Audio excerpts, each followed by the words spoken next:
Ese hari igihe kigera umugabo akaba atakirarikira abagore? Iki ni ikibazo gisa n'igisesereza cyangwa icy'ubushotoranyi, ariko mu by'ukuri ni ikibazo gifite ishingiro rikomeye kuko gikora ku buzima bw'imibanire muri rusange n'imibanire y'abagabo n'abagore by'umwihariko. Waruziko hari imyaka igera umugabo akagira urukundo rutarimo irari, aho mbese ahitamo umubano utekerejweho kandi urangwa n'ituze n'uburinganire. Mu rukundo no mu buzima busanzwe byose burya ni igihe no gukura mu mitekerereze. Ubushakashatsi bwakozwe na Kinsey Institute, ikigo kigamije gukora ubushakashatsi ku mibanire, imitekerereze n'imyitwarire y'abantu mu by'imyororokere, bwerekana ko abagabo benshi hari imyaka bagera bagatangira kugabanya irari, ahubwo hakaza kugira inyota yo kubaka umubano urambye. Impamvu nyamukuru igaterwa no kumva ko ubuzima bwabo bugenda buha agaciro gake ibigaragara inyuma bishimisha amaso nk'uburanga, gushurashura n'ibindi, ahubwo bakagenda bashimangira agaciro k'iby'imbere binezeza umutima nko kwiha amahoro, kugirirana icyizere, kugirirana ubwuzu n'ibindi. Umuntu turi bubane muri iki kiganiro kugeza ku musozo arabasha gusobanukirwa impamvu zibitera n'inyungu abagabo babikuramo, ndetse anamenye n'imyaka izi mpinduka ziberaho. Niba wumviye iyi ngingo tugiye kuganiraho ikunyuze, wakanda like kugira ngo bidufashe no kugeza iki kiganiro ku bandi benshi.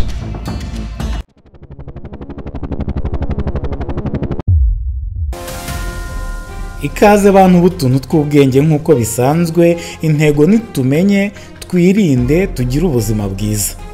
Ubuzima bwiza rero ntibugarukira gusa ku mirire no kwirinda indwara, habamo no kugira imibanire myiza. Niyo mpamvu uyu munsi noneho tugiye kuganira ku ngingo y'akasamutwe. Waruzi ko hari imyaka igera umugabo akagira urukundo rutarimo irari? Iyi ni ingingo ifite agaciro gakomeye kuko ireba ubuzima bw'imibanire y'imiryango muri rusange n'abagabo n'abagore by'umwihariko. Ku bagabo bibafasha gusobanukirwa impinduka z'umubiri n'izo mu mutima bagenda banyuramo uko bakura. Ku bagore nabo bikabafasha gusobanukirwa uko igihe gishobora guhindura uburyo umugabo agukunda, uburyo akumva cyangwa yitwara mu mibanire. Reka rero tubanze turebe impamvu zishobora gutera iri gabanuka ry'irari ku bagabo. Impamvu ya mbere ni impinduka mu myitwarire y'imisemburo, ibyo twita za hormone. Abagabo bakiri bato hagati y'imyaka 20 na 35 baba bafite urwego ruri hejuru rw'imisemburo ya testosterone, ari ituma bumva bafite irari rihambaye ku bijyanye n'imibonano mpuzabitsina. Iyi myaka igenda yikuba guhera ku myaka 40 no kuzamura, uru rwego rwa testosterone rutangira kugabanuka buhoro buhoro, bimwe bita kujya muri andropause. Ibi bigatuma abagabo benshi batangira kugira irari rike, ahubwo bagashyira imbere umutekano n'umubano, nko kumva bakumvikana n'uwo baba hamwe nawe no kugumana ituze.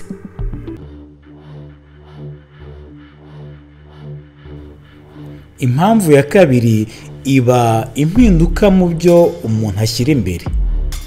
Mu myaka yo mu buto abagabo benshi bashyira imbere ibyishimo by'ako kanya, ariko uko bagenda bakura batangira gusobanukirwa n'agaciro k'ibindi nko kwizerana, umutekano w'urugo, kuganira neza, gufashanya mu buzima bwa buri munsi. Ibi byose bituma bashaka umubano uhamye kurusha umubano ushingiye ku bigaragara inyuma nk'ubwiza n'imitungo, ari nabyo bikurura amarara kenshi. Ubwiyongere bw'uruhare mu rugo no kwita ku muryango cyangwa ku bana nabyo bituma bifuza ubusabane burambye n'umutekano w'urugo. Impamvu ya gatatu rero ibitera abagabo ni ugushaka ituze ryo mu mutima. Ku bagabo habaho impamvu zitandukanye zitera kwitekerezaho no gufata ibyemezo.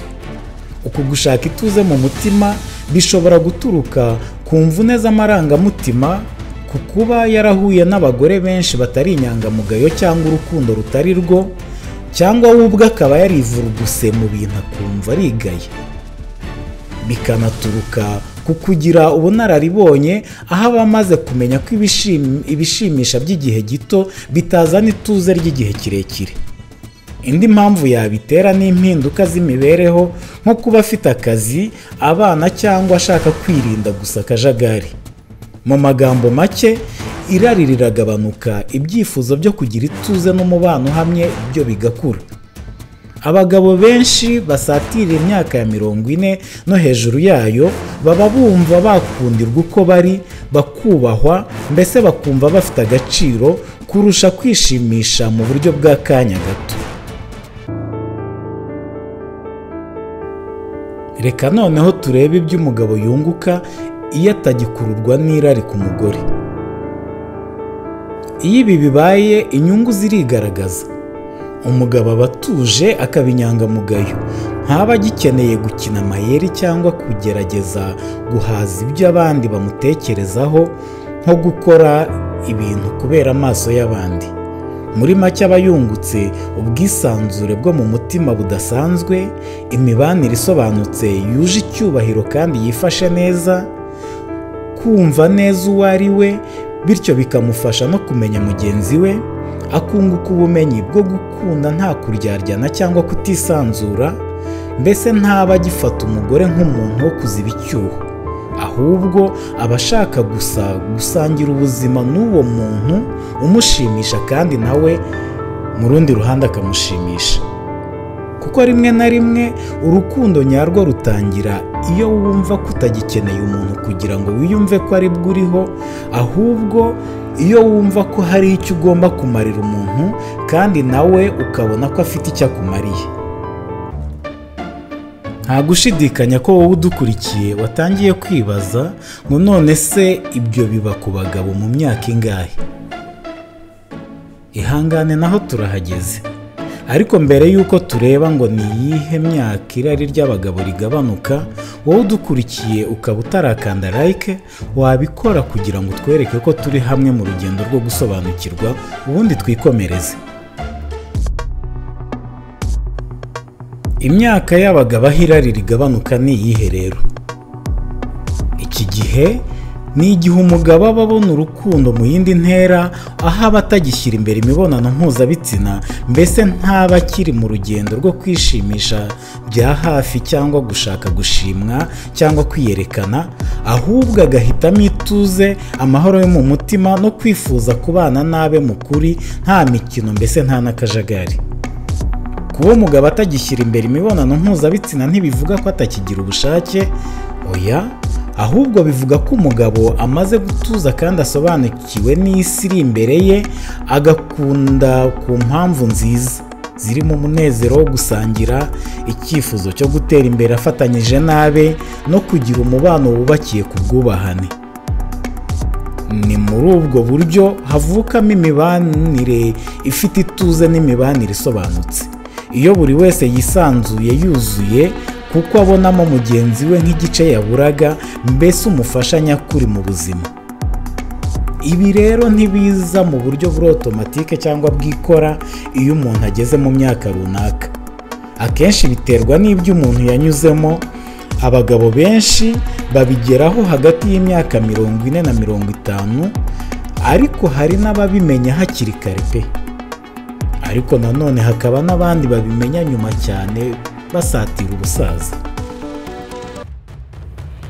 Kumenya ibi rero bituma ugira umwete wo gutekereza ku bifite akamaro no gushyira ituze mu mibanire, n'urugo rukaba isoko y'amahoro, aho buri wese yumva yisanzuye kandi mu bwubahane.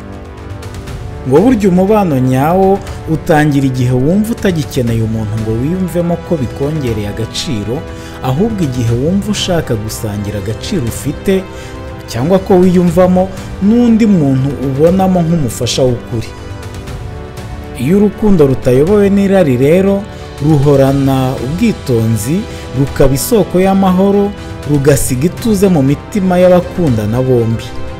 Ibi bikora imibanire myiza, bigafasha gutekereza neza, abanyu nabo bakabyungukiramo urugero, ndetse n'umuryango muri rusange uba wabyungukiyemo. Niba ibi biganiro bikugaragarije ibintu utari usanzwe utekereza, ni uko uri mu rugendo rwo gukura kandi ni byiza. Komeza gusobanukirwa no gukura mu bitekerezo kandi wibuke gukora like, usige na comment kugira ngo tugire ubumenyi kuri ibi byiyumvo byubaka ubuzima bw'abagabo n'abagore. Tubashimiye kubana natwe, tugumane no mu biganiro by'ubutaha, ubundi mugire ibihe byiza.